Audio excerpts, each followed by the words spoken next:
बेयो फ्लिपकार्टनिफ्राय आङो नैबे पोर्टेबल केमेरा ओमफ्राय बे मबाइल ट्राइपडखौ एप्लाइ खालामदोंमोन अनलाइनाव। नैबे दिनै मोनफैबाय आंनि न'आव। ओमफ्राय दायो आङो आनबक्सिं खालामदों। बेखौ नायदो लोगोफोर। नायनानै मोजां मोनदोंब्ला नोंथांमोनाबो लानो हागोन। बेयो मोजां क्वालिटिनि आरो बेस्ट होननानै आं सानो। नैबेबायदि सिङाव थागोन।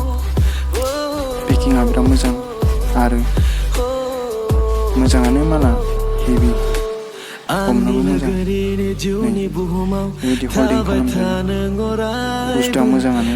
नैबेखौ बे मबाइल हल्डाव मारिनो गोनां जायो, फिट खालामना लानो गोनां जायो। बेयाव मबाइल दोननो हागोन, केमेरा सेट खालामनो हागोन।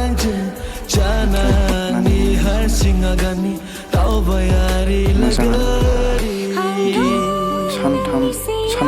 सानब्रै जाबायमोन आङो अनलाइन खालामनाया। दिनै न'आव मोनफैबाय। बेसेकेलि मोजांखौ मोनबाय आरो